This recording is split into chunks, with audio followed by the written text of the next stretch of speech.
Welcome back again everyone. Today I'm going to be talking about the Mazda MX-5 NA and doing a breakdown on the ownership of this car over the 2 years that I've owned it. What I'm hoping to cover in this video is what I think of the car, what it's like to drive, how does it compare to the other cars that I've driven, and is it worth buying? When I bought the car, I first drove it for a full year and then I decided to do a light restoration on it. However, this turned into a major restoration and I'll talk a little bit about why this was the case in the video. Of course, the Mazda MX-5 NA, which is the first generation of the car, was produced between 1989 and 1997.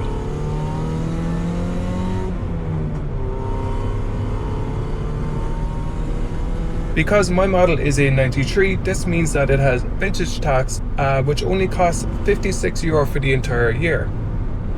For those of you who don't know, we pay a road tax on all our vehicles in Ireland. Insurance is also quite cheap, coming in at around €150 for the year, but of course you are limited to driving it at the weekends or just for car meets, that kind of thing.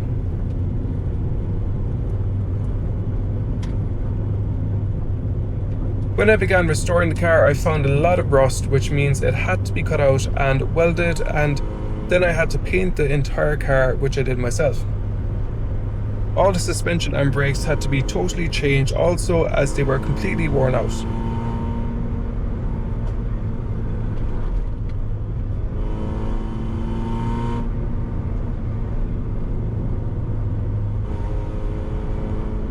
After having to carry out such a costly restoration, I had to opt for GR7 wheels, as I couldn't afford the genuine Enkei RPF ones, as they're quite difficult and expensive to obtain in Ireland.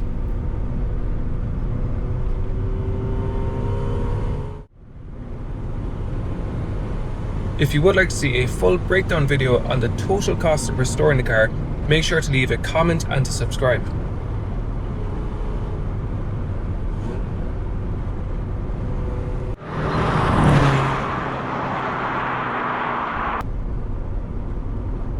I love the styling of the car interior. It's very comfortable and it looks nice with the factory Momo steering wheel. The pop-up headlights are a very nice feature to have, and probably the coolest feature on the car over the NB models, which are probably a better car than the NA in every other way, but it's nice to have this very vintage style feature.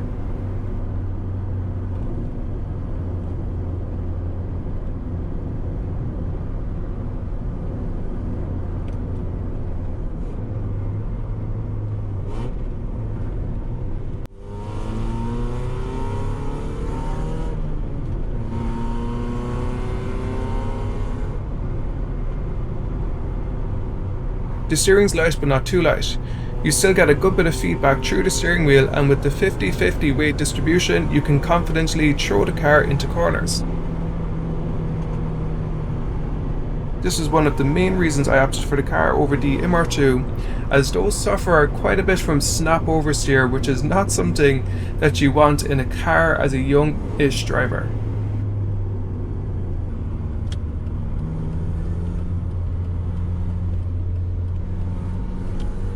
It's quite rough happy. The power seems to kick in more at about 4,000 RPM, although this could be because my car used to be an automatic and maybe someone else with a manual can comment on their experience of when the power kicks in.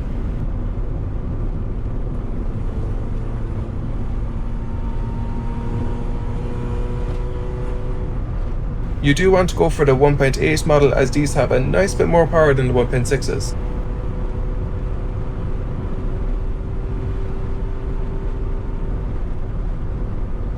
Another reason why I decided to buy this car and why I'd recommend it is the maintenance costs.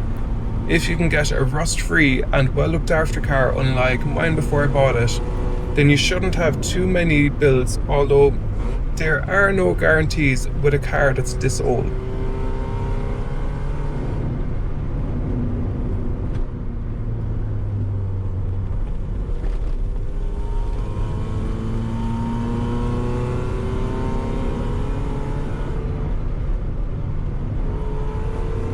It's also a great car to learn to work on, with a very accessible engine and basic suspension setup.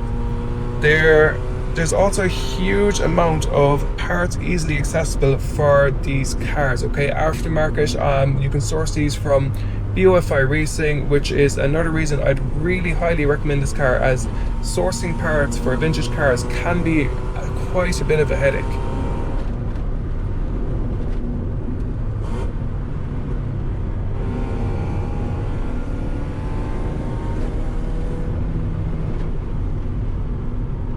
Now, something that's noteworthy is how hot it gets inside the car. This is partly my fault because I only have a hardtop for the car over the folding roof.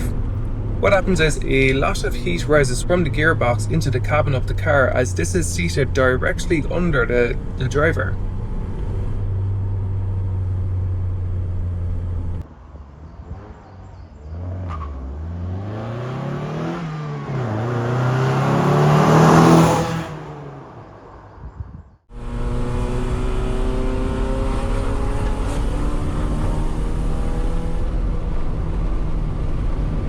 In my opinion, it is a car that's definitely worth picking up. They're going up in value all the time, and they're a lot of fun to drive, and they're also pretty straightforward to work on.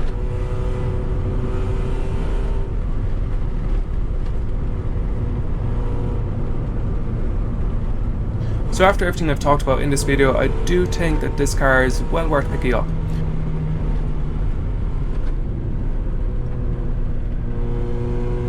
So after everything I've covered, in my personal opinion, I do think it's definitely a car that is worth picking up.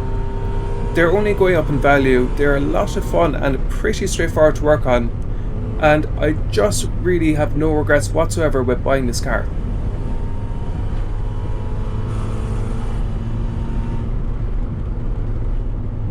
If you do plan on buying one, make sure to give the sills and the rear quarters a thorough inspection for rust. You can do this by picking up an endoscope camera that plugs directly into your phone for just €10 and is a great little tool to have.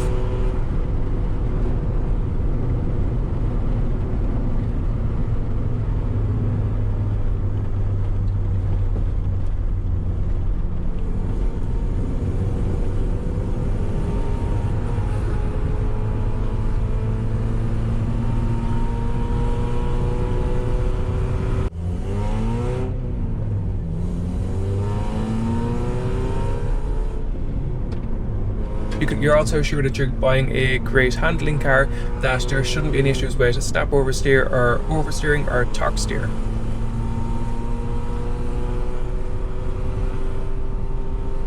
It is also really important that parts are easily accessible when you're buying an older car, and that is the case when you're buying any Mazda MX-5.